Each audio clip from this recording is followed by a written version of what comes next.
রু রু কি বলেন তো?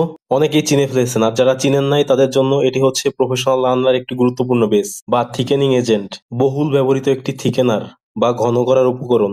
সহজভাবে বললে কোনো খাবার যেমন স্যুপ, সস বা স্টু, গ্রেভি এগুলোকে ঘন করার জন্য যে থিকেনার ব্যবহার করা হয়। রু এর সহজ সংজ্ঞা হচ্ছে equal quantity of fat equal quantity of flower. যে পরিমাণ তেল ব্যবহার করবেন সেই সমপরিমাণ ময়দা দিয়ে যেটা রান্না করা হবে সেটাই রু। খাবারের মসৃণতা, ঘনত্ব এবং টেক্সচার আনতে সাধারণত ব্যবহার করা হয় রু। রু কত প্রকার? রু সাধারণত 4 ভাগে ভাগ করা হয়, যেমন হোয়াইট রু, এর রংটা হয় সাদা বা হালকা ক্রিমি। 2 নম্বরে রয়েছে ব্লন্ড রু, এটা সাধারণত হালকা সোনালী বা বাদামি বর্ণের হয়ে থাকে। 3 নম্বরে রয়েছে ব্রাউন রু, এটির রং সাধারণত গভীর বাদামি বর্ণের হয়ে থাকে। এরপরে 4 নম্বরে রয়েছে ডার্ক রু, এটার রং সাধারণত গাঢ় চকলেট বা বাদামি বর্ণের হয়ে থাকে। আমি সবচেয়ে বহুল ব্যবহৃত হোয়াইট রুটা তৈরি করা শেখাবো আপনাদেরকে। এই হোয়াইট রুটা তৈরি করা থাকলে অন্য যে কোনো 3টা পর্যায়ে নিয়ে যেতে পারবেন বা রূপান্তরিত করতে পারবেন অন্য রুতে। আমি 2 কেজি পরিমাণে রু তৈরি করব, যার জন্য প্যানে বাটার দিয়ে দিলাম 1 কেজি পরিমাণে। একদম লো হিটে বাটারটা মেল্ট করতে থাকবে। হাই হিটে দিলে বাটারটা পুড়ে ঘ্রাণটা নষ্ট হয়ে যাবে বাটারের। বাটার মেল্ট হয়ে গেলে 1 কেজি ময়দা দিয়ে দিব। ময়দা দিয়ে কনস্ট্যান্টলি নাড়তে থাকতে হবে, একদম লো হিটে নাড়তে থাকতে হবে যেন নিচে পুড়ে না যায়। ময়দার কাঁচা গন্ধটা যখন চলে যাবে এবং তেলটা উপরে চলে আসবে